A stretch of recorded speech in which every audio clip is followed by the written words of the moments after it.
Bonjour à tous et à toutes. Bonjour Silver. Clément, c'est bon pour Clément également. Clément qui m'avait envoyé 2 fois sa lettre de motivation. J'espère que tu as eu le temps de voir ce que je t'ai envoyé. Par la conférence, réussir sa lettre de motivation pour Assas. Alors aujourd'hui, le programme du jour, comme hier, je vois qu'il y a l'IA qui se connecte en même temps. Le programme du jour, il est simple. C'est comme la semaine dernière avec la Sorbonne. Est-ce que la lettre de motivation est importante? On va commencer par répondre à cette question. Vous le savez sans doute si vous êtes ici que oui, c'est important, mais on va vous montrer pourquoi. Puis-je vous demander de l'aide? C'est le dernier moment, mais oui, vous pouvez nous demander de l'aide et on va voir comment. Quelles sont les erreurs, les principales erreurs à éviter dans cette lettre de motivation? Comment structurer sa lettre de motivation? Et enfin, pouvez-vous nous montrer des exemples de lettres? Ce sont les questions auxquelles nous allons répondre aujourd'hui. Voilà, je vais essayer de mettre, parce que je vois qu'il y en a certains ou certaines qui mettent les caméras, je vais essayer de mettre en mode, je vois les caméras pour tout le monde. Ok, allez, c'est parti. Mais d'abord, commençons par une petite introduction pour vous dire qui nous sommes et pourquoi nous sommes, à mon sens, assez légitimes pour vous parler aujourd'hui. Enfin, je te laisse te présenter, Sylvain, plus exactement. Avec grand plaisir. Écoutez, bonjour à tous. Je m'appelle Silver Texier. Je suis le cofondateur avec Adrien de l'Académie juridique. Donc, nous sommes tout simplement une équipe d'enseignants qui accompagnons les étudiants en droit de la licence jusqu'au barreau, s'ils veulent passer le barreau. Mais en général, c'est le cas. On enseigne depuis de nombreuses années avec Adrien maintenant. Et pour ma part, je suis enseignant à l'Académie juridique spécialisé en droit public. Droit constitutionnel, une matière que vous découvrirez peut-être l'année prochaine. Et donc je suis diplômé non pas d'Assas, mais de la Sorbonne et de Sciences Po. Et comme c'est gentiment représenté dans les slides, je suis titulaire du CAPA, donc avocat de formation, mais je me consacre aujourd'hui essentiellement à l'enseignement. Tout à fait. Bah, merci beaucoup pour cette présentation, Sylvain. Je vois que tu as eu omis de dire là où on s'est rencontrés, c'est-à-dire à HEC, mais ça fera une très bonne transition. Voilà, moi, je m'appelle Adrien Rose. J'étais à votre place il y a 14, 11 ans de ça, maintenant. Euh, j'ai fait la Sorbonne en master, mais avant de ça, j'avais fait une licence à Lyon 3, donc je sais à quel point il est difficile d'intégrer des universités parisiennes, d'autant plus quand elles ne sont pas dans notre secteur. Donc rassurez-vous tout de suite, on va parler des lettres de motivation aujourd'hui, mais même si à la fin de Parcoursup, vous n'êtes pas prise à Assas ou à la Sorbonne, ne vous faites pas de soucis, le parcours est long et on sera là pour répondre à vos questions si vous en avez. Donc voilà, j'ai fait un master de droit des affaires à la Sorbonne. J'ai passé, comme Silver, le CAPA, le diplôme de la profession d'avocat. Donc je suis avocat de formation. Voilà, j'ai passé le barreau en 2019. Il y a 5 ans de cela. Et je suis également diplômé d'HEC, là où j'ai rencontré Silver, que j'ai rencontré une nouvelle fois. J'avais déjà croisé à la Sorbonne et le fait de le revoir à HEC a fait que nous nous sommes parlé et nous avons monté ensemble euh, cette magnifique entreprise, magnifique aventure. Moi, j'aime beaucoup travailler avec Silver et faire le métier que j'aime, c'est-à-dire enseigner, parce que nous enseignons depuis maintenant 2018 et que nous avons accompagné des centaines d'étudiants et d'étudiantes et étudiants, pardon, à intégrer SAS, intégrer la Sorbonne et à réussir leur licence, ce qui me rend très heureux. Je trouve que c'est un merveilleux métier. Voilà. Pour nous, maintenant, est-ce que la lettre de motivation, c'est important à SAS? Alors, la réponse, vous l'imaginez, est oui, mais pourquoi? Alors, voici ici le rapport Parcoursup pour 2024. Et dans ce rapport Parcoursup, on peut voir qu'il y a environ 15 000 personnes l'année dernière qui ont postulé en licence de droit à SAS. C'est juste ça pour la licence de droit. Et pour environ 15 000 personnes qui ont postulé, il y avait environ 2150 places, ce qui fait un ratio d'environ 14% de personnes qui ont eu une proposition à Assas. Donc ça fait peu. Et si on regarde, du coup, comment ça se passe?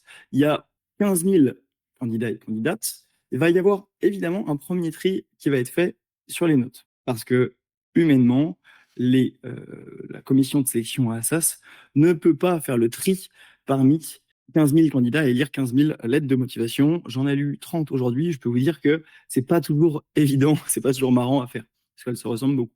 Après, ici, on ne sait pas combien de personnes sont prises après ce premier tri, mais en revanche, il y a un deuxième tri qui va être fait sur les lettres de motivation. À la suite de ça, il va y avoir environ 2200 admises et admis. Et si on regarde, alors j'avais déjà triché un peu, j'avais noté les chiffres ici, je vois que j'ai oublié, mais si vous avez mention très bien au bac, donc même si vous avez des excellentes notes déjà au lycée, les gens qui ont une mention très bien au bac ont sans doute 15, 14 dans les excellents lycées parisiens.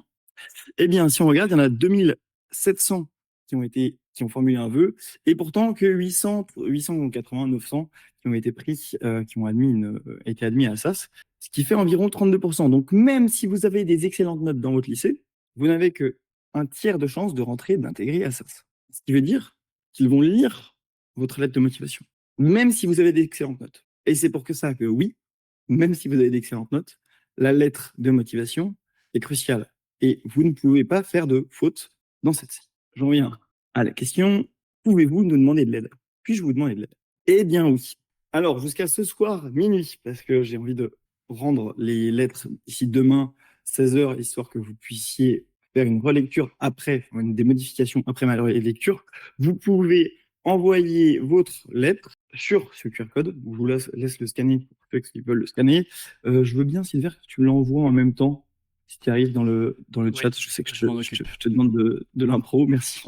Voilà. L'idée est que vous puissiez envoyer votre lettre et que je puisse vous aider là-dessus. Sandrine qui nous pose la question, Assas Paris ou Assas Melun pour vos chiffres? Ça, c'est Assas Paris. Assas Melun, les chiffres sont bien supérieurs. Je crois que le taux est de 30% environ. Enfin, c'est presque le double du coup. C'est pas 14% d'admis, c'est 30% de mémoire. Mais les chiffres que j'ai montrés ici, c'était les chiffres du rapport Parcoursup 2024. Donc, le petit lien pour faire relire sa lettre de motivation jusqu'à ce soir. Est-ce que... Oui, je peux te laisser, Sylvain, j'ai pas besoin, hein. Allez, c'est parti. Deuxième chose qui pourrait vous aider, alors, pourra vous aider, mais on en reparlera plus tard, c'est qu'on fait un stage de pré-rentrée à partir de septembre, fin août, début septembre, pour ceux et celles qui postulent à Sorbonne et à SAS, mais ce n'est pas réservé simplement à SAS Sorbonne, c'est toutes les universités. Voilà, on en reparlera peut-être tout à l'heure pour ceux et celles qui sont intéressés. Quelles sont les erreurs à éviter dans sa lettre de motivation? 5 erreurs à éviter. La première erreur à éviter, c'est de se tromper dans le nom de l'université. Vous ne postulez pas à Assas. Alors moi, pour question de simplification, je ne vais pas dire Paris-Panthéon-Assas, mais le vrai nom n'est pas Assas, mais l'université Paris-Panthéon-Assas. Pas de faute à ce niveau-là. Ce serait comme si vous postuliez dans un cabinet d'avocats ou dans une entreprise et que vous écorchiez son nom. Ça fait mal sur le dossier. Donc, première erreur à ne pas éviter, ne pas se tromper dans le nom de l'université. Deuxième erreur, et là je suis volontairement provocateur, c'est dire que vous êtes intéressé par le droit. Ne dites pas que vous êtes intéressé par le droit, il faut que, à travers votre lettre de motivation, transparaisse l'idée que vous êtes intéressé à SAS en particulier, et non simplement par le droit. Et ici, on va vous donner des tips dans un deuxième temps, mais il faudra parler des matières qui existent en particulier à Assas, ou des diplômes universitaires, ou des associations étudiantes.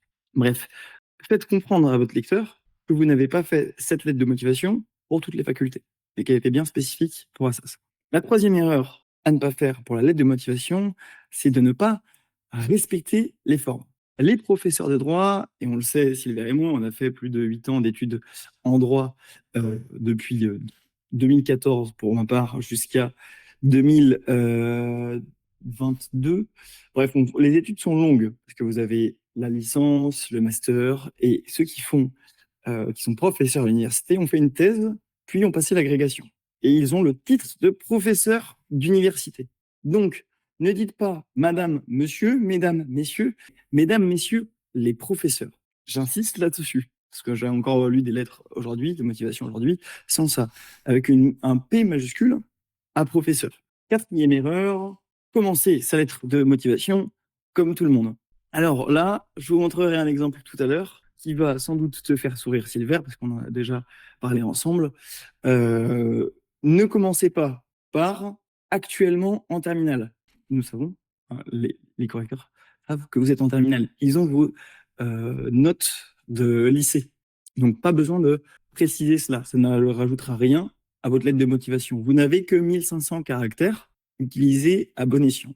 Et donc, ce que l'on vous recommande à l'Académie juridique, c'est de commencer tout de suite par le métier que vous souhaitez faire. On va voir ça tout à l'heure. Cinquième erreur à ne pas faire, écrire une lettre sans structure claire. Ce qu'il faut faire, à mon sens, un paragraphe est égal une idée.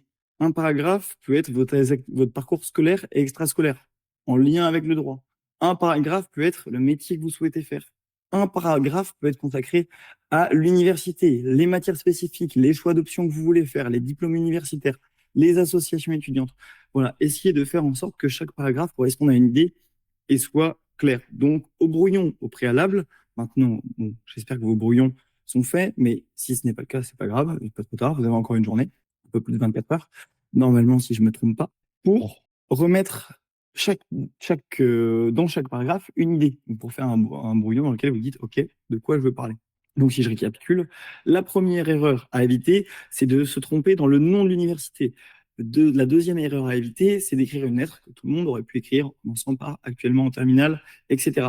Troisième lettre, ne pas dire madame, monsieur, mais dire madame, monsieur, les professeurs. Quatrième erreur, c'est commencer sa lettre par actuellement en terminale. On évite. Cinquième erreur, du coup, c'est ne pas structurer sa lettre. Voilà pour les erreurs à ne pas faire. Est-ce que vous avez jusqu'ici des questions? N'hésitez pas, ne soyez pas timide. Vous pouvez aller dans le chat. Nous, on va attendre quelques minutes. Je ne sais pas si tu voulais ajouter quelque chose, Sylvain, en attendant. Oui, je vais ajouter un tout petit point le temps que vous posiez vos questions. N'hésitez pas, on est là pour ça, donc voilà, vous pouvez utiliser le chat, on va répondre à vos questions en direct. Il se trouve que je me renseigne évidemment donc sur les exigences d'admission à Assas, que j'ai un certain nombre de retours qui viennent du corps enseignant. Et c'est vrai qu'en général, quand vous candidatez à Assas, vous pouvez vous dire oh là là, c'est une université qui est extrêmement prestigieuse. Il faut avoir 16-17 de moyenne en terminale pour rentrer dans cette université. J'irai pas jusqu'à vous dire que c'est faux, mais il faut bien comprendre que le corps enseignant à Assas est très très conscient du fait qu'il y a des étudiants qui se révèlent dans leur première année d'études supérieures. Donc, il y a des étudiants qui peuvent avoir 12, 13, 14 de moyenne au lycée, qui vont candidater à Assas et qui vont être pris, même s'ils n'ont pas mention très bien au bac, etc. Moi, c'était mon cas, j'ai pas eu mention très bien au bac, et j'ai été pris dans une université assez similaire. Et il faut bien comprendre que ces étudiants-là ont une chance de rentrer à Assas, mais étant donné qu'ils ne vont pas être sélectionnés sur le critère des notes, même s'il y a des notes qui sont bonnes, elles ne sont pas excellentes, la lettre de motivation est particulièrement importante parce qu'en fait, Assas va sélectionner ces étudiants qui ont un bon profil, qui n'ont pas d'excellentes notes mais qui ont des bonnes notes, à partir de la lettre. Donc faites très attention là-dessus, c'est quelque chose qui peut vraiment faire la différence pour rentrer à l'université. Est-ce que je prends la première, Je s'il te t'en prie. plaît? Est-ce que ça se regarde le lycée de provenance? Question d'Anna. Alors, Anna, pour répondre à ta question, j'aimerais commencer à dire que le processus de sélection au sein des facultés Assas et la Sorbonne n'est pas très transparent. Il y a des commissions qui vont faire des sélections à Assas et à la Sorbonne, comme on l'a vu dans un deuxième temps, après, évidemment, en premier tri sur les notes. Néanmoins, ce qui a été dit à la Sorbonne n'a pas été dit aux journées portes ouvertes d'Assas, mais qui a été dit aux journées portes ouvertes de la Sorbonne, c'est que la Sorbonne prenait en compte le lycée d'origine. Donc, je présume qu'Assas fait la même chose quand ils étudient vos dossiers. Évidemment, si vous avez des notes, on va dire, moyennes dans un lycée d'excellence, ils vont peut-être pondérer, même si c'est pas fait par une machine, il n'y aura pas de ratio, etc.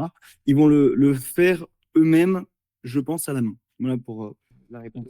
Je suis tout à fait d'accord, ils prennent en compte le lycée de provenance, voilà, c'est un secret de polichinelle.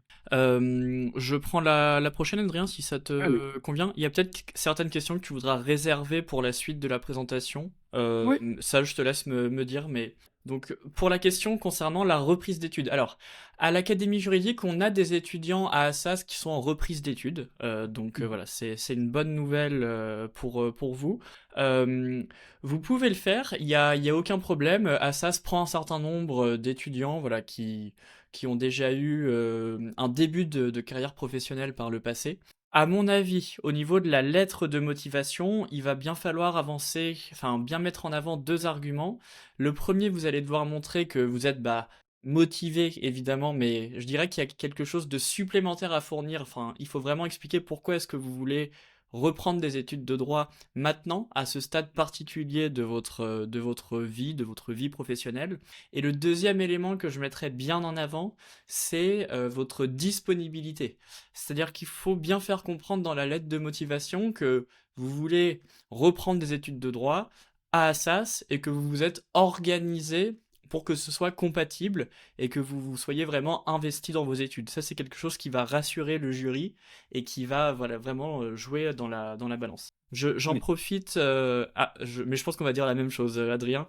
J'en profite pour préciser que pour tous les parcours, enfin pour tous les étudiants qui veulent faire des reprises d'études, Assas propose des formules à distance. C'était peut-être Mhm. ça que tu voulais. C'est exactement ça. Voilà.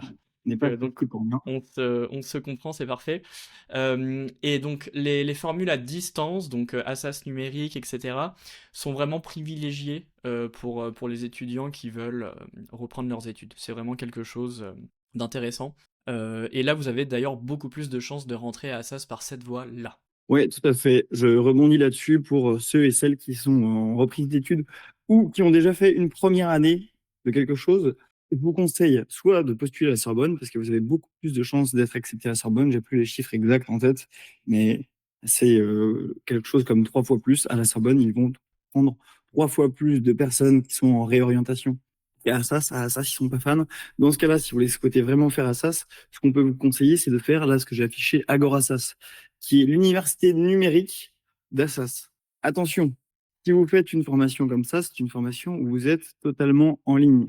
Et donc, ce que l'on vous conseille, c'est de prendre un accompagnant. Alors, ça peut être nous, évidemment, mais même si c'est pas nous, là, sur ce point-là, je vous conseille de prendre quelqu'un qui va vous aider à vous structurer, parce que être seul et faire une licence, déjà faire une licence pas seul, c'est pas évident, Mm, une licence de droit, mais en revanche, être seul à faire une licence de droit chez soi, c'est compliqué. Voilà, je prends la prochaine. je t'en Quelles prie. activités extrascolaires mettre en valeur?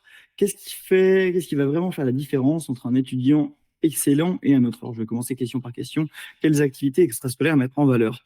Alors, les activités extrascolaires à mettre en valeur, il n'y en a pas en particulier. Ça va dépendre de ce que vous avez fait. Moi, je dirais que celles que vous devriez mettre en valeur sont celles pour lesquelles vous avez passé le plus de temps ou celles pour lesquelles vous avez obtenu des, j'avais envie de dire des tampons, mais des signes extérieurs de reconnaissance. Par exemple, j'ai été moniteur de voile. Je sais que c'était très reconnu pour les recruteurs. J'aurais beau être très bon en voile, les recruteurs s'en fichent parce que je peux marquer je suis très bon en voile. En revanche, si je dis je suis moniteur de voile, j'ai le tampon moniteur de voile, c'est là que ça fait la différence. C'est pareil pour l'anglais. Vous avez beau dire je suis très bon en anglais ou je suis fort en anglais, ça ne servira à rien. Si vous dites j'ai un Cambridge niveau C2, j'ai un TOEFL avec plus de 100 sur 120, là, ça fait la différence. Donc, je dirais que c'est ça que vous devez mettre en valeur et vous ferez un lien simplement avec l'exigence ou la détermination ou l'ambition que vous souhaitez mettre dans vos études.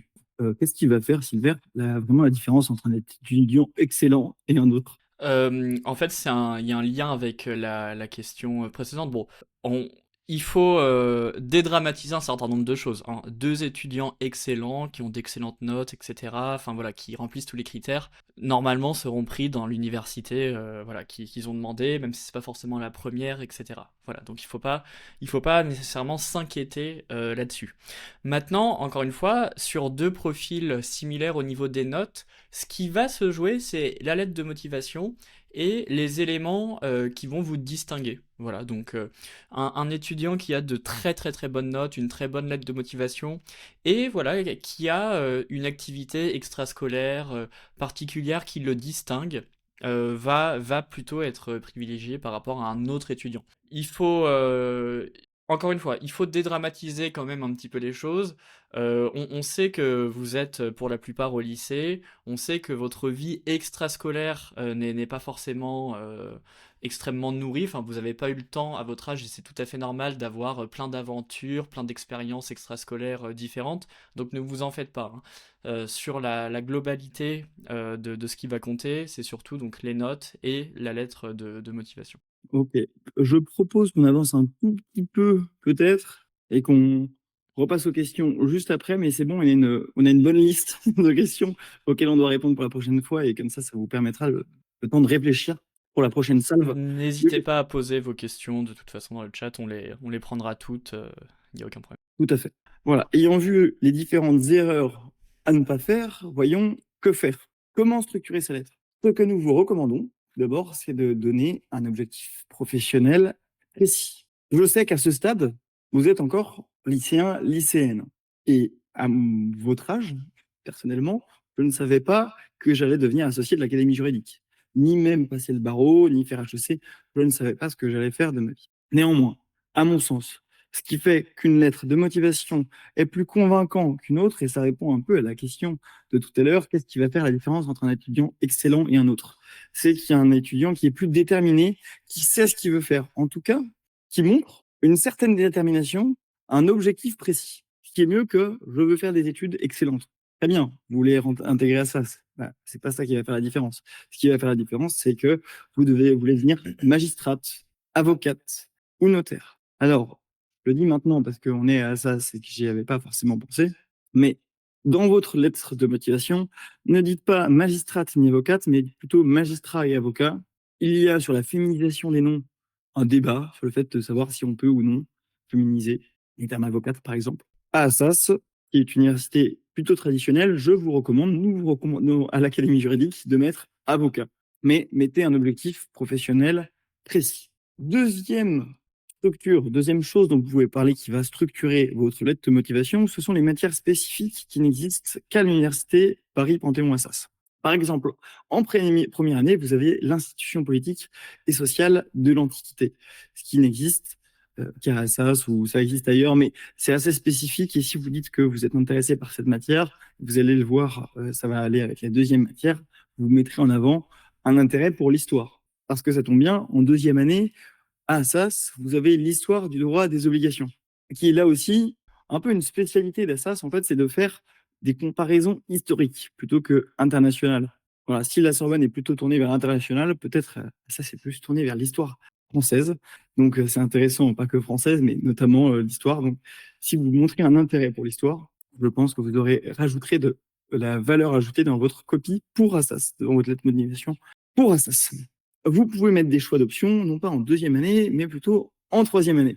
À SAS, vous avez des options en droit public, en droit privé et en droit public et privé. Vous aurez un choix en troisième année, soit de vous spécialiser en droit privé complètement, soit en droit public complètement, mais il y a également un parcours entre les deux, qui comprend à la fois du droit public et à la fois du droit privé. Les matières que vous pouvez citer en droit public, ce sont le droit des biens publics et le droit constitutionnel approfondi, alors qu'en droit privé, vous pourrez plutôt citer contrats spéciaux et droit des sociétés. À cet égard, les choix d'options que vous montrerez dès maintenant doivent correspondre à l'objectif professionnel précis dont nous vous avons parlé au-dessus. Enfin, de plus, il y aura une dernière chose dont je voudrais vous parler. De plus, vous pouvez également mettre en avant votre parcours scolaire extrascolaire en lien avec le droit. Et j'ai bien précisé, en lien avec le droit.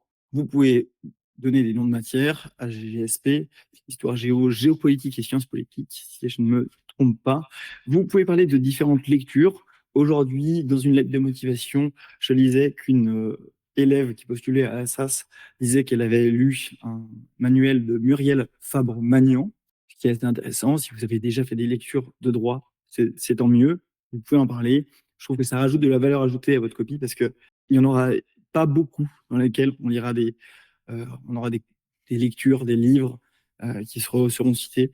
Mais donc, ça n'a pas forcément nécessairement besoin d'être des livres juridiques. Ça peut également être des livres un peu plus larges, comme des livres de Victor Hugo ou autres, voilà, Robert Badinter, etc. Vous pouvez parler de films, attention, je précise, des films sérieux, voilà, qui pourraient montrer un intérêt avec le droit à faire avec parcimonie. Vous pourrez, et ça répondra à une question, mais on va y revenir tout de suite, de stage en cabinet d'avocat. Ça peut être également des visites, la visite au tribunal judiciaire. Dans ce cas-là, quand vous parlez, vous dites que vous avez fait des visites, que vous êtes allé à des audiences du tribunal judiciaire. Précisez peut-être quel tribunal judiciaire et quel type d'audience. au lieu de me dire j'ai fait des visites, j'ai écouté des audiences au tribunal judiciaire, dire je me suis rendu à la cour d'appel de Paris et entendu des plaidoiries au propos je ne sais pas, d'homicide involontaire, ce genre de choses. Soyez peut-être un peu plus précis pour montrer à votre lecteur que vous ne vous moquez pas de lui, mais que vous avez bien écouté quelque chose et que vous avez retenu quelque chose de ces audiences. Enfin, vous pouvez également, si vous n'avez pas fait de stage, par exemple, parler d'expériences associatives auxquelles vous avez participé. Il n'est pas trop tard, c'est un peu joueur, vous l'accorderez, mais pour s'inscrire aujourd'hui à une association, le faire cet été et le mettre dans votre lettre de motivation. Encore une fois, vous êtes là, même si vous c'est pareil que l'objectif professionnel, même si vous n'avez pas encore d'objectif professionnel, vous pouvez vous en doter un, vous êtes là pour faire du théâtre et faire en sorte que votre lettre de motivation passe en premier. Enfin, vous pouvez parler d'associations étudiantes sérieuses, et je dis bien sérieuses. Ne me parlez pas de l'association de pétanque La Boule d'Assas qui organise des soirées étudiantes. Ça n'ajoutera aucune valeur à votre copie. En revanche, je vous ai fait une sélection de quelques associations dont vous pourriez parler dans votre lettre. La première est le Parlement des étudiants d'Assas. Nous sommes partenaires avec les parlements des étudiants de la Sorbonne, pas encore de Parlement des étudiants d'Assas, mais ça serait tardé, qui est une association étudiante dans laquelle on va faire une simulation de Parlement. Un thème va être donné. Par exemple, j'avais suivi un thème sur le droit pénal et plusieurs partis vont se former au Parlement d'Assas. Vous choisirez votre parti qui se situera d'extrême gauche à extrême droite et vous ferez des propositions politiques telles des lois, des amendements au sein d'un Parlement, faux Parlement, et vous proposerez ces textes. Vous avez également la Cour d'Assas. La Cour d'Assas, c'est quoi? C'est une association dans laquelle vous serez amené à rédiger des articles et à les publier en ligne, articles juridiques. Donc, ça fait bien de dire que vous avez un intérêt déjà pour la rédaction, en dehors de simplement vos copies de vos TD et vos copies d'examen, voilà. Même si vous aurez, rassurez-vous, déjà de quoi faire à la fac. Ensuite, et enfin, pour les associations étudiantes, vous avez Assas Finance Club, qui est une association, comme son nom le laisse deviner, de finance, dans laquelle vous serez amené à rencontrer, à parler finance avec d'autres étudiants qui ne sont pas que des étudiants de droit. Les étudiants de droit sont les bienvenus, mais cette association étudiante peut être la bienvenue si vous tournez vers une carrière d'avocat en droit des affaires. Voilà. Ah oui, et dernière chose, ne pas dépasser 1500 caractères, mais ça vous le savez, mais vérifiez-le quand même pendant que vous rédigez.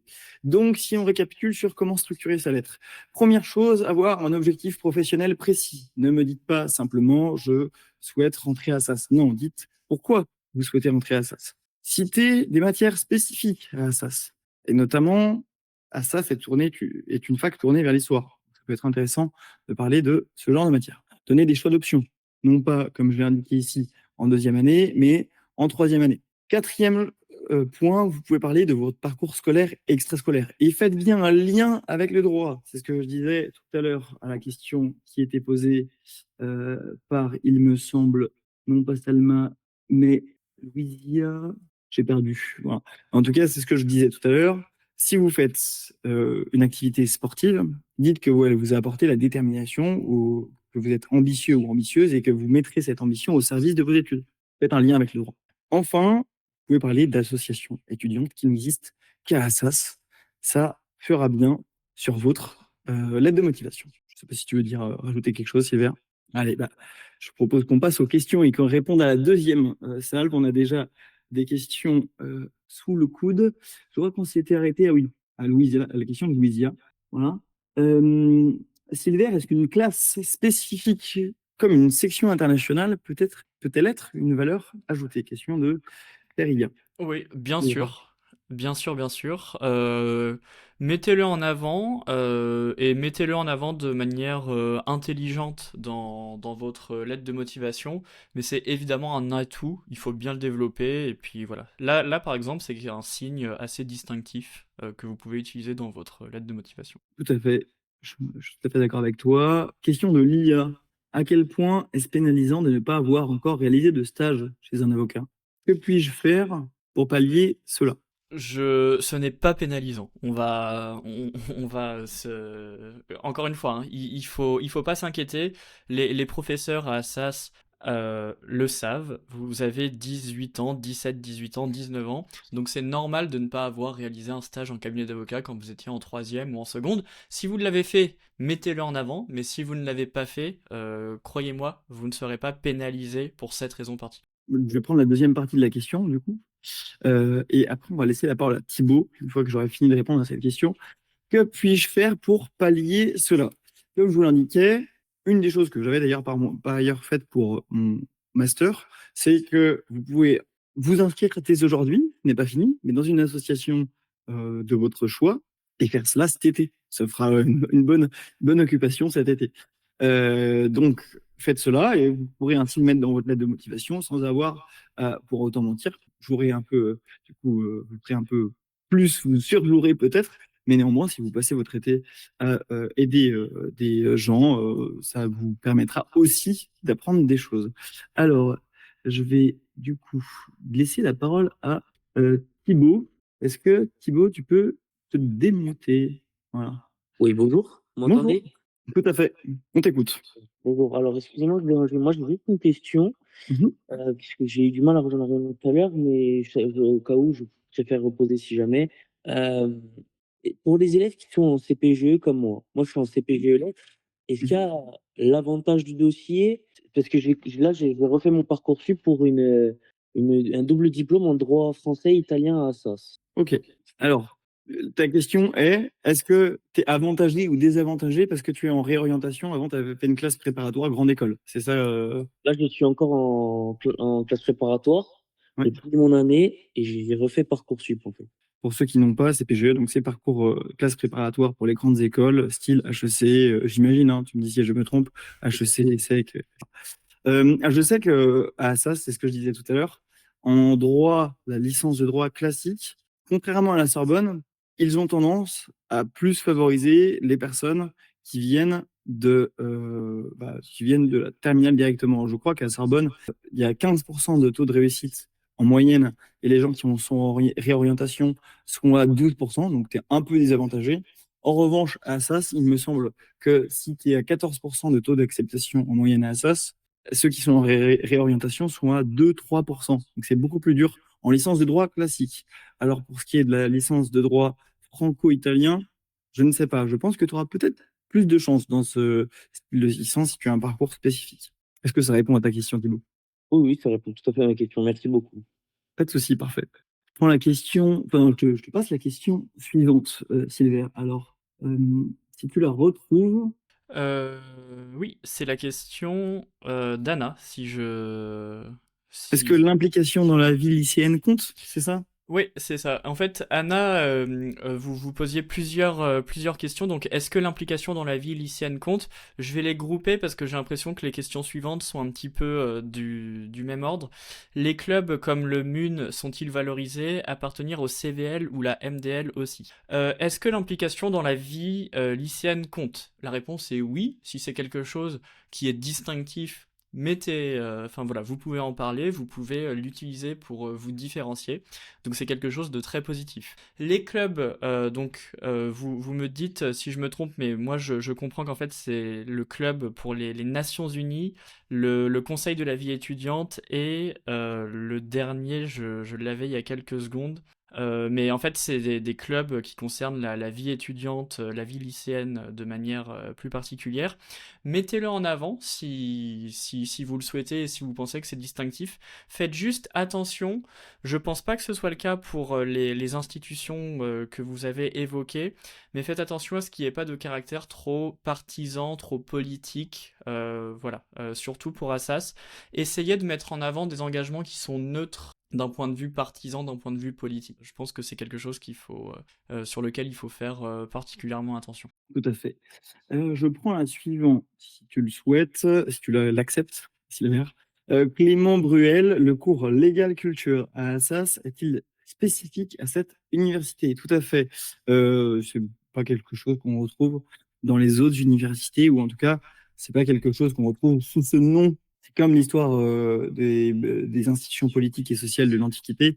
Il existe à la Sorbonne, mais pas à la même année et même dans d'autres facs qui ressemblent à cela, mais qui n'ont pas exactement le même intitulé et qui ne parlent pas exactement de la même chose. quoi qu'il en soit, si vous montrez que vous avez trouvé le nom d'une matière spécifique à Assas, vous montrerez ainsi au lecteur que vous avez fait vos recherches. Et déjà, là, vous vous différenciez parce que trois quarts des lettres de motivation, dans trois quarts des lettres de motivation, moi, je vois les étudiants qui parlent d'eux. Moi. Je suis le meilleur. Imaginez, vous êtes lecteur. Vous voyez tout le monde dire la même chose. Vous avez envie qu'on vous parle de vous. Ah oui, votre université, moi j'ai trop envie de rentrer dans votre université parce qu'il y avait telle chose. Par ailleurs, je suis le meilleur sans en faire trop. Il faut évidemment parler de vous.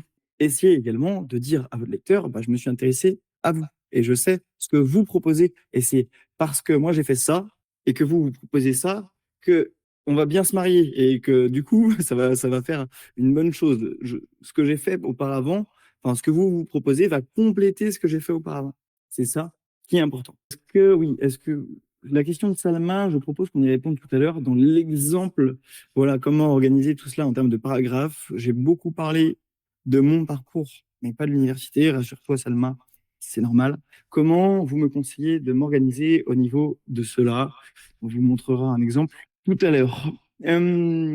Je te la laisse celle-là, Oui, Céleste. Ouais. les notes au bac de français comptent-elles beaucoup? Est-ce qu'elles peuvent avoir un réel impact sur la candidature? Ils font très attention à ça, effectivement, parce que une des qualités lorsqu'on commence des études de droit, c'est donc de faire très attention sur l'orthographe, la grammaire et de savoir s'exprimer, de savoir écrire. Donc c'est très important. Après, tout dépend de ce que l'on sous-entend par beaucoup. Je pense pas qu'il y ait un caractère éliminatoire parce qu'on sait que bon le bac, voilà, c'est quelque chose d'assez particulier. Ça mesure votre niveau académique à un moment voilà particulier. Donc ça va compter plus qu'une note en mathématiques par exemple.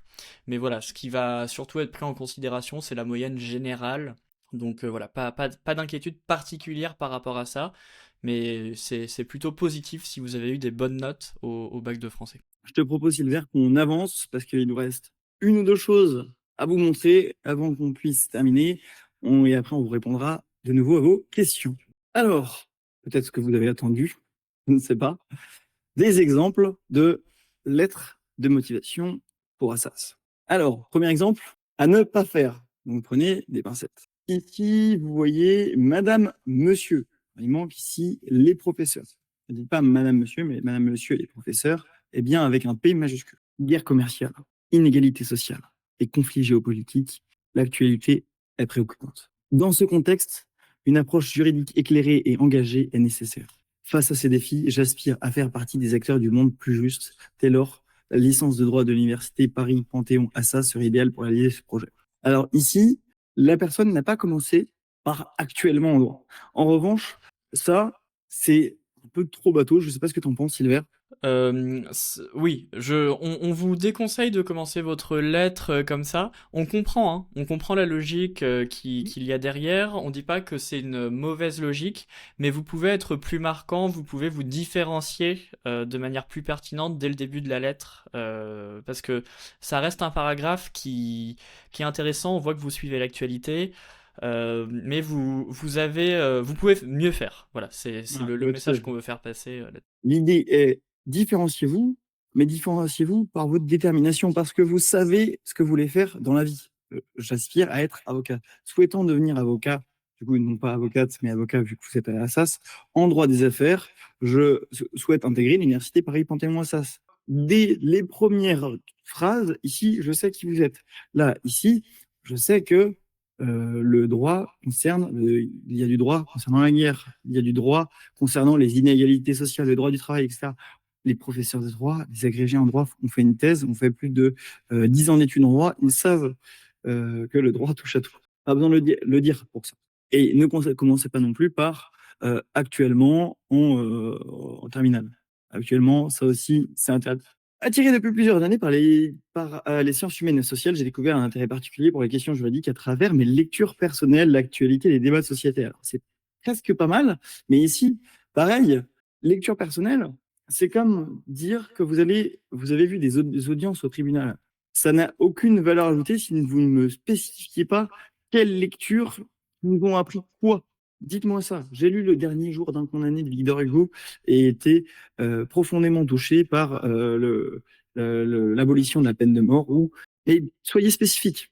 Le droit me semble être une discipline à la fois rigoureuse et vivante, profondément ancrée dans les enjeux du monde contemporain. C'est tout à fait naturellement, c'est donc tout naturellement que je souhaite m'engager dans cette voie exigeante. La réputation d'excellence d'Assas, alors ici, là, enfin, il y a peut-être un truc un peu intéressant, mais qui n'apporte pas beaucoup. La réputation d'excellence d'Assas, la qualité de son corps enseignant, ainsi que la richesse de son programme de formation m'ont convaincu par cette université que cette université représente l'environnement idéal pour développer mes connaissances juridiques et construire un projet professionnel solide. Ici, encore une fois, c'est bien, vous parlez de la fac. Hop, ah oui, je peux pas. Vous parlez d'Assas, c'est très bien. Vous n'êtes pas spécifique, soyez plus spécifique. Dites, parlez-moi d'histoire. Parlez-moi de votre choix de spécialisation en troisième année qui va avec votre projet professionnel. Ne me dites pas simplement que Assas est une fac d'excellence. Ça, tout le monde peut le dire. Je suis donc toute particulièrement motivé par l'idée d'acquérir les droits fondamentaux du droit privé et du droit public, tout en développant mes capacités d'analyse, de synthèse et d'argumentation. Encore une fois, c'est très large, sérieuse et ambitieuse. Je suis prête à m'investir pleinement dans cette formation. Mon parcours scolaire témoigne de ma capacité de travail et mon goût pour les disciplines littéraires et analytiques. Veuillez agréer, madame, monsieur, les professeurs, s'il vous plaît. Si, pareil, en fin de phrase, si vous mettez une formule de politesse avec un P majuscule, l'expression de mes salutations respectueuses. Maintenant, passons à un exemple qui va peut-être plus vous intéresser, quoique le premier exemple était très... Moi, je pense que j'aurais appris beaucoup de choses à votre âge, de choses qu'il y a à faire, un exemple de lettres à faire. Mesdames, messieurs, les professeurs. Souhaitant devenir avocat, et plus particulièrement en droit pénal, je me permets de présenter ma candidature à l'université Paris-Panthéon-Assas. Simple, c'est clair, vous avez mon attention. Par rapport à toutes les lettres que j'ai vues auparavant, qui me disent actuellement en terminale, qui me font des accroches un peu bateau en disant que le droit c'est très important, ici, je sais où vous voulez aller, je sais que vous êtes déterminé, vous n'avez même pas besoin de dire que vous êtes déterminé, vous l'êtes. Et vous me dites pourquoi vous voulez faire l'université Paris-Panthéon-Assas. Vous pouvez, et à ce propos, moi je vous conseille d'avoir un objectif professionnel précis, j'aurais dû le rajouter, et ambitieux. Quand je vois dans les lettres de motivation que certaines personnes veulent faire l'ENA, l'ENM, devenir avocate, ou devenir ambassadrice, je suis plus convaincu que par quelqu'un qui me dit je souhaite être juriste. Parce que un avocat, nous, Sylvain et moi, nous sommes avocats de formation, nous avons placé le barreau. Et finalement, nous avons décidé de faire ce que nous aimons, c'est-à-dire enseigner. Néanmoins, soyez ambitieux. Dites que vous voulez faire voilà, l'ENM, passer le CRFPA, devenir avocate, devenir avocat, etc. Mes spécialités en histoire géopolitique m'ont fait un bagage analytique que j'aimerais continuer à développer au sein de votre université. L'enseignement des institutions, de l'histoire des institutions politiques et sociales de l'Antiquité, ainsi que l'histoire du droit des obligations en deuxième année, correspond parfaitement à ma volonté d'acquérir une compréhension historique des enjeux juridiques. Et là, en une phrase, effectivement peut-être un peu longue, vous dites à votre lecteur, non pas que vous voulez faire du droit, mais que vous voulez faire la licence de droit d'Assas. C'est ça qu'il cherche. En deuxième année, je souhaitais par ailleurs approfondir ma formation en choisissant la procédure civile ainsi que le droit international privé en travaux dirigés. Et donc ici, c'est en troisième année. Je vous enverrai. Un stage au sein du cabinet Nabis m'a permis d'assister à des audiences en droit pénal, confirmant ma vocation. Désireuse de m'investir pleinement dans la vie universitaire, je serais ravi de rejoindre l'association du Parlement des étudiants d'Assas afin d'enrichir mes compétences en argumentation et en prise de parole. Ici, deux choses, à la fois un parcours scolaire et un parcours auparavant, une expérience professionnelle et ici associative. Ça, c'est ce qui a été fait, professionnel et associatif. Ici, je comprends que ce paragraphe il me parle de l'université et de votre parcours. Et enfin, intégrer votre université, reconnue pour son rayonnement international, me permettrait de développer les compétences essentielles à la terme pour la réussite du CRFPA. Ici, très bien. Au tout début, vous dites que vous souhaitez être avocat. À la fin, vous dites que vous voulez passer le CRFPA, qui fait preuve d'une certaine maturité. Parce qu'à votre âge, je ne savais pas que l'examen du barreau s'appelait le CRFPA. Dans l'attente de votre retour, je vous prie d'agréer, mesdames, messieurs, les professeurs, mes salutations distinguées. Voilà pour un exemple, un bon exemple de lettre de motivation. Rassurez-vous, pour cela, nous allons vous envoyer la rediffusion du live. Et attendez, on va juste vous présenter ça parce qu'il est déjà 19h51 et après on répondra à vos questions tout le long. Pour vous dire que tout le long de cet été, chaque semaine, vous recevrez des vidéos gratuitement dans le groupe WhatsApp de l'Académie juridique. Donc, si vous êtes intéressé à avoir des vidéos chaque semaine, restez connecté sur le groupe WhatsApp de l'Académie juridique. Vous avez le lien qui s'inscrit ici. Tu peux envoyer le lien de la communauté. Et également pour vous dire, pour celles et ceux qui sont intéressés, que nous vous aidons avant d'intégrer la fac, mais nous vous aidons également dès le départ de la fac par un stage de pré-rentrée, fin août, début septembre, pour que vous ayez vu la moitié du programme du premier semestre avant même de commencer le premier semestre. C'est un stage en présentiel, à distance, le stage de pré-rentrée de l'Académie juridique. Voilà. Je propose, Sylvain, qu'on reprenne les questions. Je crois qu'on s'était arrêté au bac de français, que tu avais déjà répondu aux activités extrascolaires. Est-il pertinent de préciser qu'on fera un voyage linguistique à l'étranger durant l'été?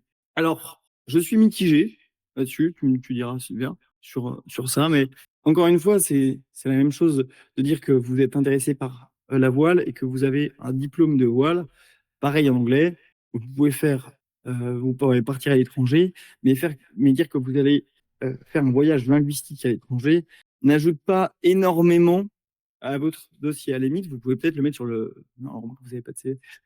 Ça dépend des matières. Si vous êtes en licence de droit, normalement, non. Mais ça n'apporte pas énormément de valeur ajoutée à votre candidature. Donc, faites-le en un mot, si c'est le cas. Est-ce que tu en penses? Je suis assez d'accord, voilà, mettez-le si vous le souhaitez, mais sachez que c'est pas quelque chose qui va être extrêmement différenciant. Ou alors, il y a peut-être un objectif spécifique dans ce voyage linguistique. Enfin, peut-être que c'est, on imagine que vous allez développer vos connaissances sur une langue étrangère, mais s'il y a un objectif un peu particulier, qu'il y a, je sais pas, un discours qui va être prononcé à la fin, que vous travaillez sur un projet particulier, là, mettez-le. C'est quelque chose qui va rendre enfin, votre lettre plus concrète. C'est vraiment ça que le lecteur va rechercher. Y a-t-il des échanges internationaux avec des universités partenaires à l'étranger? Oui, il y en a. Pour ça, je te laisserai aller voir la page du site d'Assas, en particulier à ce propos. Et on a Peria qui a levé la main. Merci Peria. Bah, je te laisse poser ta question. Moi, bonjour à tous. Bonjour. Ma question est la suivante, mais je l'ai mis dans le chat, mais je voudrais bien la reprendre quand même. 1500 caractères, il y a quelqu'un d'autre qui l'a dit, c'est quand même très peu. Mhm. Tout ce qui est activités extrascolaires, elles sont déjà développées et évoquées dans l'item activités et centres d'intérêt. Est-ce qu'il est pertinent de le remettre de nouveau sur certains points dans la lettre de motivation? Parce qu'effectivement, c'est quand même très court. Et je me dis, est-ce que c'est examiné au même titre, alors peut-être pas au même titre, mais est-ce que c'est regardé comme la lettre de motivation? Parce qu'on développe quand même pas mal ce qu'on peut faire au travers de toutes ces activités. Tu veux y aller? J'y vais. Alors, c'est une question qui est très pertinente, effectivement. Pour être tout à fait transparent avec vous, on ne sait pas si la commission a la lettre de motivation au même titre que les informations complémentaires que vous avez renseignées.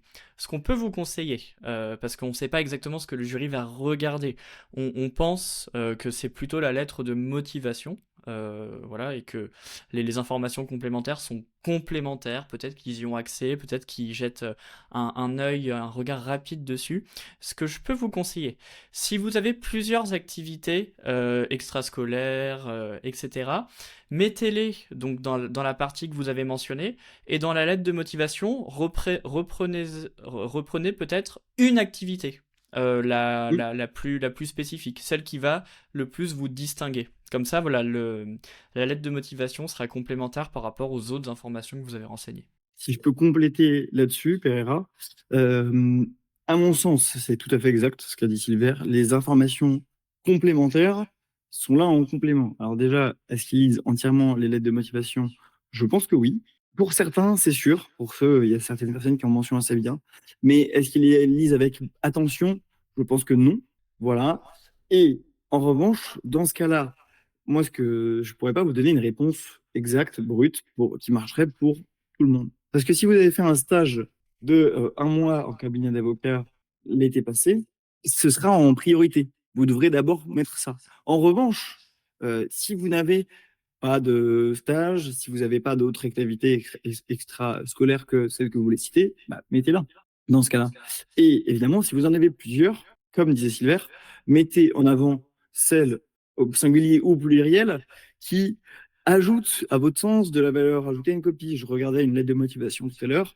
La personne disait qu'elle avait été au championnat de France de gymnastique. Bah, je trouve que ça a déjà une valeur ajoutée dans la copie. J'ai l'impression d'avoir affaire à quelqu'un d'exceptionnel qui a déjà, à 18 ans, montré qu'elle était capable de se dépasser de manière sportive. On vous écoute de nouveau.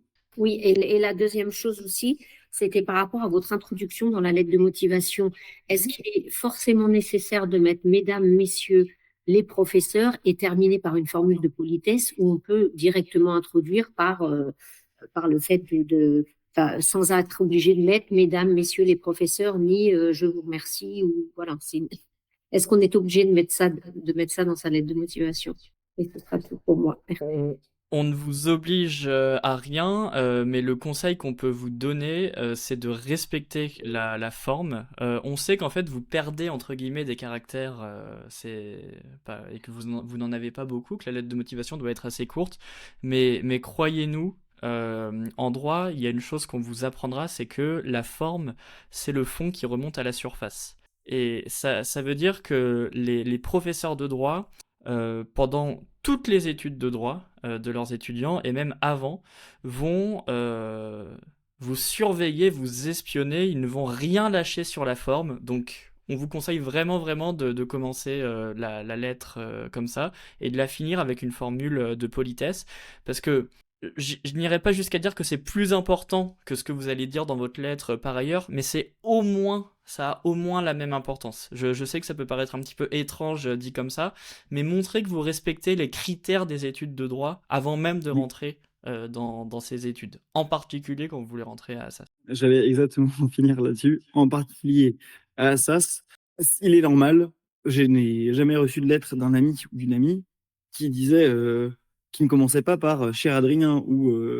bonjour ou voilà. C'est rare. Et donc, moi, je ne prendrais aucunement ce risque et du coup, je vous le déconseille. Vous êtes libre évidemment de le faire, mais je pense qu'il ne vaut mieux pas, même si ça prend quelques caractères, il vaut mieux perdre ces 15-20 caractères. Vous pouvez utiliser les plus pertinents, mais les plus courts, mais essayez de commencer avec mesdames, messieurs les professeurs ou mesdames, messieurs les professeurs et terminer par une formule de politesse. Après, sur le reste, il faut faire concis.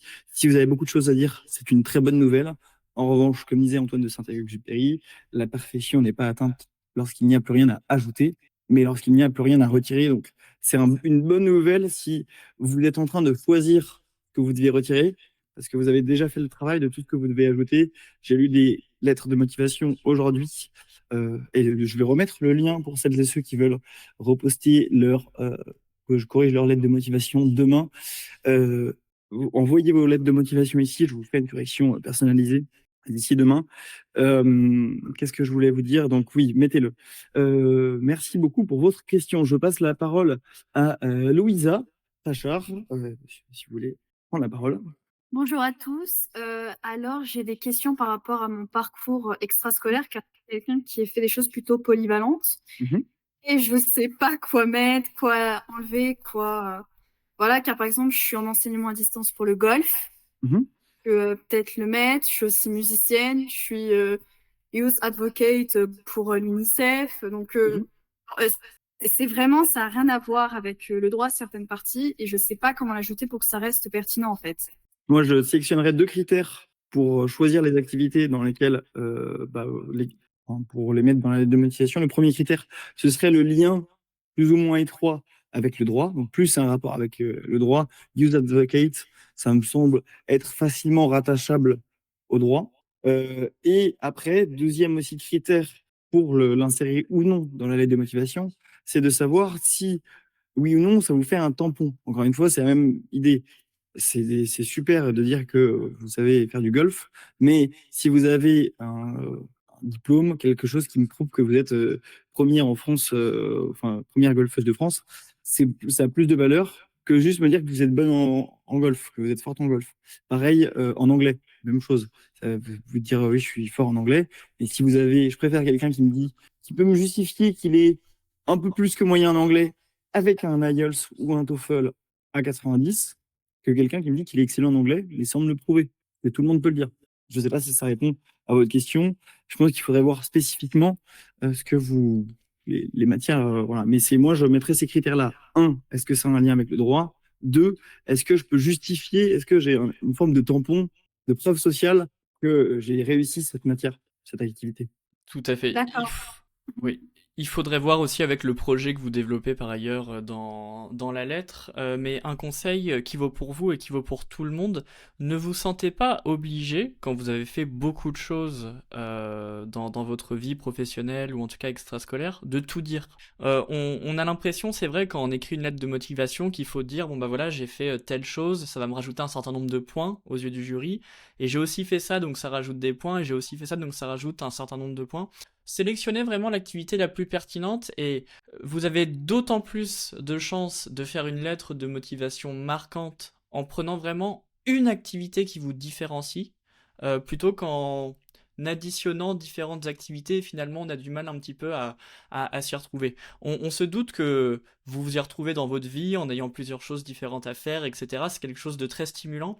Mais pour la lettre de motivation, c'est un exercice particulier. Sélectionnez vraiment l'activité, une ou deux maximum, mais qui va vous différencier. Et croyez-moi, vous allez gagner des points comme ça, plus qu'en essayant d'additionner les choses. Tout à fait. D'accord. Merci beaucoup. Pas de souci. Alors, on en était où sur les questions à l'écrit? Ok. Isabelle, est-ce que l'histoire du droit des personnes et des biens, l'histoire de la famille fait partie des options? Alors, pour ça, j'ai plus cela en tête, Isabelle, pour être tout à fait franc avec vous, sur les options en des matières mineures. Je ne sais pas si c'est une option ou si c'est obligatoire. Je regarde ça tout à l'heure. Est-ce que tu une autre question, Martin? Je ne sais pas où on en était tout à l'heure dans les questions. Je peux te laisser reprendre. Je ne sais pas si toi tu sais. Oui, je pense qu'il y avait une question juste au-dessus de Céleste, et même de Martin, effectivement. Dans mon école, nous n'avons pas de moyenne générale, faut-il absolument l'indiquer? Je sais pas exactement. Dans la lettre de motivation, c'est certain que vous n'avez pas d'obligation sur le fait de l'indiquer. Après, sur le reste du dossier Parcoursup, je sais pas s'il y a des exigences particulières, Adrien. Oui, il y a des exigences particulières. Je crois que la moyenne générale en fait partie. Mais en même temps, du coup, vu que je ne suis pas sûr de cette information, je préfère vous apprendre quelque chose qui vous sera utile d'ici demain. Pour celles et ceux qui se posent ce genre de questions pour savoir quelles sont les matières qui sont enseignées à Assas, il vous suffit dans votre moteur de recherche préféré de taper licence droit Assas. Dans un deuxième temps, vous allez tomber sur cette page, licence de droit en droit, Université Paris Panthéon Assas. Une fois que vous êtes là-dessus, vous cliquez sur programme, ne vous faites pas de soucis, nous vous enverrons la rediff d'ici ce soir. Voilà, vous cliquez sur programme ici. Dans le programme, vous avez le parcours classique de droit, pas parcours collège de droit, mais vous avez L1, L2, L3. Paris, Paris, Paris, vous avez L1 Melun, L2 Melun, L3 Melun. Si cette conférence est plus dédiée à Paris, mais ça vaut à peu près pareil pour Melun. Si vous voulez savoir exactement pour la première année de droit ce que vous avez comme matière, ben, vous pouvez vous faire comme ça. Là, j'aime beaucoup faire ça, Silver, c'est ne pas donner l'information, mais apprendre aux gens à trouver l'information par eux-mêmes. C'est quelque chose qu'on aime beaucoup faire à l'Académie juridique. Et ça vous servira en droit, de manière Oui. générale, parce que on va tuer une espèce de fausse information. Nous ne connaissons pas le code civil par cœur avec Adrien. En revanche, nous savons chercher à peu près dans les différents textes juridiques, et c'est ça qui fait la spécificité des juristes. C'est absolument pas d'apprendre les informations par cœur. Ouais, tout à fait. Contrairement à une croyance populaire bien répandue, les juristes ne savent pas tout par cœur. Je ne connais pas l'ensemble de ces codes par cœur et de leurs modifications suite aux différents revirements législatifs. Qu'est-ce que je voulais vous dire? Donc, si vous voulez regarder ici les matières, vous voyez que vous avez les enseignements fondamentaux, les matières fondamentales, où qui sont généralement appelées matières majeures dans d'autres facultés. Introduction au droit constitutionnel. Ensuite, vous avez 2 matières obligatoires qui sont des enseignements complémentaires, des matières entre guillemets mineures. Introduction historique au droit, institutions judiciaires et administratives. Et après, ensuite, vous avez 2 matières au choix. Histoire des institutions politiques et sociales de l'Antiquité, ce dont je vous parlais tout à l'heure. Et vous n'avez pas ici histoire du droit des personnes et des biens, mais peut-être qu'au 2e semestre, tout à fait. Et au 2e semestre, pour répondre à votre question, Isabelle, mais qui peut-être un peu plus de temps, parce que ça pourra aider les autres, vous avez économie politique au choix, sciences politiques, histoire du droit des personnes et des biens. Pour ceux et celles qui ne reviendront pas à l'Académie juridique d'ici là, avant de choisir une matière, ce que je vous recommande, ce n'est pas simplement de choisir votre matière par affinité, mais de vous renseigner auprès des anciens étudiants, parce que parfois il existe des différences de moyenne fondamentales d'une spécialité à l'autre. Par exemple, en économie politique, il est possible que la moyenne générale soit à 10, pendant qu'en histoire du droit des personnes et des biens, elle soit à 16. Vous avez beau être excellent, si la moyenne est à 10, vous aurez 12, 13, 14. En revanche, en histoire du droit des personnes et des biens, je ne sais pas exactement si c'est le cas, mais si la moyenne est à 16, vous pourrez peut-être viser 20. Voilà. Renseignez-vous avec les étudiants des années passées, juste sur les groupes de fac, pour demander quelles sont les matières qui sont intéressantes. Ça, c'est l'année prochaine. Pour l'instant, pour la lettre de motivation, ce n'est pas le cas. Je reprends le fil des questions, Adrien, si ça te convient. Très bien. Donc, il y avait une question effectivement de Céleste concernant les notes dans les matières scientifiques. Et je vois qu'il y a un 13 de moyenne dans les matières scientifiques. Ça ne vous porte pas préjudice, donc ne vous en faites pas. Déjà 13 de moyenne générale, ça dépend évidemment des lycées, mais voilà, autour de 13-14, vous pouvez rentrer à Assas, donc en moyenne générale. Donc ne vous en faites pas, s'il y a 13 dans les matières scientifiques, ce n'est absolument pas quelque chose qui vous portera préjudice. On a répondu donc sur les options, on a répondu sur la forme, donc mesdames, messieurs les professeurs. Être finaliste du concours d'éloquence de son lycée est important à noter dans la lettre. Mettez-le, c'est très bien.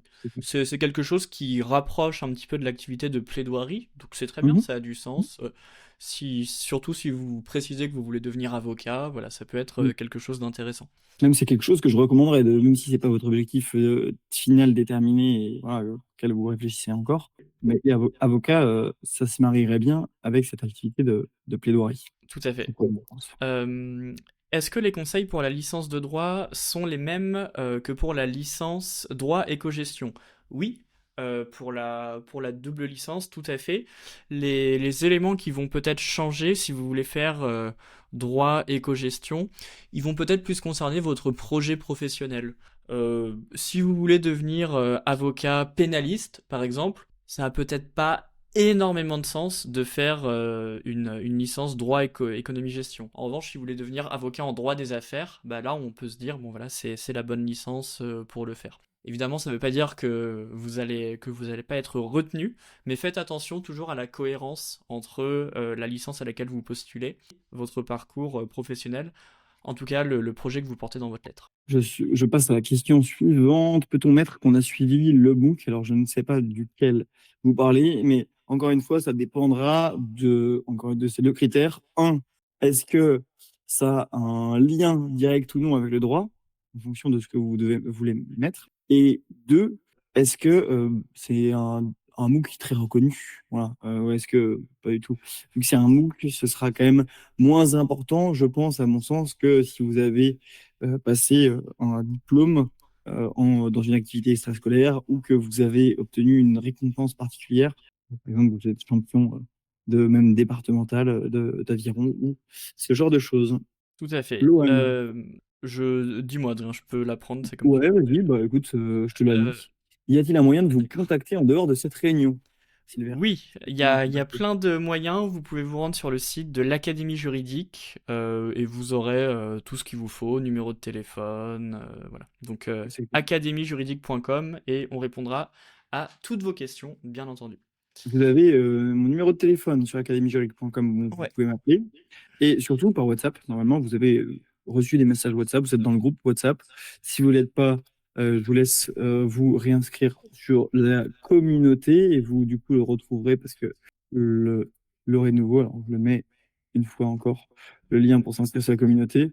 Et on poste souvent des messages que, du coup, je suis sur gestion. Ok, Maëlys qui nous dit, Maëlys, dont j'ai lu la lettre de motivation qui était excellente aujourd'hui. Si je veux préciser que l'enseignement du droit des affaires m'intéresse pour la seconde année de licence de mettre de motivation, est-ce que je dois le préciser comme sur le site d'Assas, droit des affaires, structure de l'entreprise, ou juste mettre droit des affaires? Alors, je sais qu'à Assas, il parle de droit des affaires. Pour être plus spécifique, c'est du droit commercial. D'ailleurs, c'est pas vraiment du droit des affaires, parce que le droit des affaires, c'est quelque chose de plus général. Mais vous pouvez utiliser droit des affaires, ça ira. Alors, je sais pas si tu es d'accord avec moi, Sylvain, sur celle-là. Oui, faites attention aux dénominations, hein, si vous mettez donc droit des affaires seul, ça ira. Faites attention, là je dis pas que c'est votre cas, Maëlys, mais faites attention à ne pas changer les noms de matière. Donc si vous parlez de droit des contrats, c'est le droit des contrats, c'est pas droit contractuel, droit du contrat. Faites juste attention à ça, il faut faire très attention sur la dénomination. Là, en l'occurrence, droit des affaires, structure de l'entreprise, je suppose que c'est du droit des sociétés en réalité, Adrien. Donc, vu que là, droit des affaires est contenu dans l'intitulé du cours, ne vous en faites pas, vous pouvez écrire droit des affaires, il n'y a pas de problème. Non, je pense qu'elle parle de la deuxième année. Attention, Maëlys, on dit pas seconde année. Seconde, c'est quand il n'y a pas de troisième. Par exemple, on dit Seconde Guerre mondiale, et parce qu'il n'y a pas eu de Troisième Guerre mondiale, encore, heureusement. Donc, deuxième année. Donc, en deuxième année, c'est pas du droit des sociétés, c'est plutôt des fonds de commerce, etc. Droit commercial, alors. Voilà, exactement, c'est plus du droit commercial. Yasmine, bonsoir. J'ai vu que les étudiants en double licence de droit et d'économie et de gestion avaient la possibilité de suivre un master en relations internationales à Assas. Mais après avoir reçu une correction de la lettre de motivation, je vous remercie encore d'ailleurs, c'est un plaisir. Vous m'avez dit que vous n'étiez pas trop en lien avec la double licence. Tout à fait. Bah, c'est vrai, après un master en droit, économie et gestion, vous pouvez faire presque tous les masters de droit, hein. C'est une double licence, donc vous avez une double formation à la fois en droit et à la fois en économie-gestion. Néanmoins, pour une question de logique, ici initialement, dès le début de la licence, ne commencez pas à dire que vous voulez faire un master en relations internationales. Parce que ici, mon point était de dire, si vous voulez vous diriger vers les relations internationales, si c'est déjà initialement votre volonté, dirigez-vous vers un master de droit et sciences politiques. Plus logique. Voilà. Tout à fait. Je tiens à préciser quelque chose, on l'a dit un petit peu depuis le début de la conférence, c'est important, mais je tiens à le repréciser. On vous demande, on vous conseille très fortement dans vos lettres d'être assez précis sur le projet professionnel que vous avez en tête. Ne vous en faites pas, personne ne viendra vérifier dans 2 ou 3 ans si effectivement vous avez tenu votre engagement et vous réalisez bien le projet professionnel pour lequel vous avez postulé à Assas. Le plus important, si vous voulez, c'est qu'il y a une cohérence dans la lettre. Après, une fois que vous allez rentrer en première année de droit, que vous allez passer en deuxième année, troisième année, etc., vous avez le droit de changer. Il n'y a aucun problème. Donc, Yasmine, si vous rentrez à Assas en faisant du droit et qu'après, vous faites des relations internationales, il n'y a aucun problème. Mais ce qu'on veut dire, c'est qu'au niveau de la lettre, il faut qu'il y ait le plus de structure possible, le plus de cohérence possible. Parce que c'est ça qui vous fera rentrer. Donc c'est très très différent enfin, il faut bien différencier ce que vous présentez dans votre lettre, ce que vous voulez faire intimement ou ce que vous vous réservez la possibilité de faire par la suite. Mais faites attention à bien montrer de la cohérence au niveau de la lettre. Ok, on voit Pereira qui nous dit le MOOC de droit est pour moi. Bah, merci pour la précision. Anne qui nous dit les conseils sont-ils les mêmes pour le collège de droit? Dans l'ensemble, ce sont les mêmes. Ouais. En revanche, spécifier les matières justement qui sont spécifiques au collège de droit d'Assas. Pour ça, vous avez également, c'est le même réflexe, collège de droit Assas.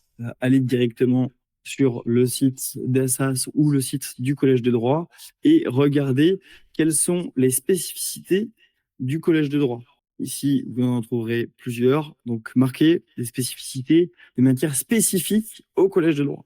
Bonsoir, quelle est la différence entre un avocat de droit des affaires et un avocat en droit fiscal?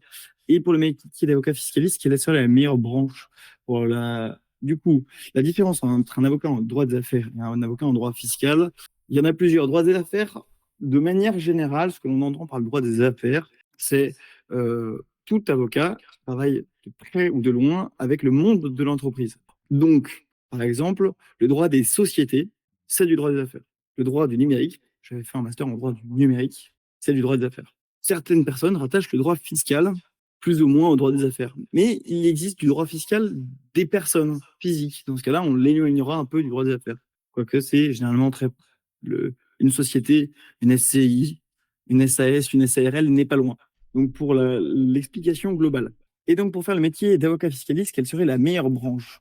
Donc la meilleure option en droit fiscal, à mon sens, en troisième année à Assas, c'est soit droit privé, soit droit public et privé. Vous avez l'option public et privé. Parce que le droit fiscal est entre le droit public et le droit privé.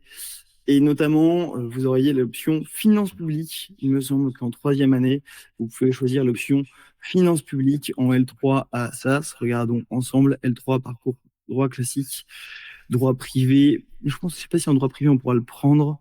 Droit privé et droit public. Alors peut-être que c'est en L2 en fait. Maintenant, d'habitude c'est en L2. Finance publique. Donc c'est en L2. Voilà. Est-ce qu'il y a autre chose en droit privé et public? Droit fiscal. Le droit fiscal, vous voyez, au semestre 6, c'est en option droit public, mais je pense que c'est en option droit privé et public. Fiscal. Hop, fiscal, semestre 6. Ça, c'est droit privé et public. Voilà, vous voyez, c'est dans toutes les matières, en fait, le droit fiscal. Première occurrence, oui, en droit privé. Vous voyez, il n'y a pas d'option en particulier. Le droit fiscal est dans l'option droit privé, dans l'option droit privé et droit public, et dans l'option droit public. Donc, il n'y a pas particulièrement d'options à choisir pour ça. Si ce n'est en master, en fait, mais ça c'est la 4e année, la 5e année, donc voilà, il faut éventuellement le préciser que c'est au niveau du master que vous pourrez vous spécialiser. Vous pouvez déjà dire que vous êtes intéressé par un master de droit fiscal en particulier, hein, ça passe également, c'est pas forcément une mauvaise chose. Si je mets master droit fiscal, Assas, vous pourrez préciser, je crois que c'est Édouard Blanc-Luet, le professeur de droit fiscal, Stéphane Torque, qui a Torque, mais il me semble que Blanc-Luet aussi fait un master de droit des affaires. Donc voilà, vous pouvez préciser que vous souhaitez faire un master de droit des affaires. Dans ce cas-là, les professeurs d'Assas aiment bien le fait que vous les connaissiez, donc préciser le master de droit fiscal de messieurs les professeurs, n'oubliez pas messieurs les professeurs, Torque et Blanc-Luet, etc. Je te laisse la suivante. Comment pouvez-vous me conseiller de mentionner dans ma lettre que je suis en reprise d'études, dans quel paragraphe? Ça, et après, dernière question, et après, il faudra que personnellement j'y aille. Je te laisse celle de Selma. Ça dépend de la structure de la lettre. En réalité, vous pouvez nous l'envoyer, ce sera plus simple, on vous le dira. On vous tourne une petite vidéo à chaque fois. Je le mettrai donc au début de la lettre, peut-être le deuxième paragraphe, voilà, deuxième ou troisième paragraphe, de manière générale. Au moment où Ouais. vous parlez de votre parcours personnel, en fait. Vous pouvez dire souhaitant, vous commencez par dire ce que vous souhaitez faire. L'université Paris Panthéon-Assas, c'est le deuxième paragraphe. Je pense qu'effectivement, ne pas le cacher, on va le dire tout de suite. J'ai essayé de faire tel parcours, ou j'ai commencé une carrière là-dedans, et je souhaite devenir avocat ou avocate, ou ce que vous souhaitez devenir, et pourquoi, en fait, qu'est-ce qui vous a fait changer? C'est ça qui va peut-être intéresser le lecteur. Mais encore une fois, Salma, ce que je vous invite à faire, c'est notamment j'espère que vous l'avez fait, à postuler à Assas numérique, mais je crois que vous pouvez le faire en plus après. Voilà. Martin 1100, je me permets de faire cette dernière question. Voilà. Et après, nous devrions y aller. J'ai l'ambition d'y continuer mon parcours pour un master de droit international pour exercer une fonction à la Cour pénale internationale. Précisé, avocat ou juge, ne serait-il pas un peu prétention ou hors sol? Alors, en prétentieux, j'imagine, ou hors sol. Alors, attention, avec Cour pénale internationale, il n'y a pas particulièrement de majuscule, je pense.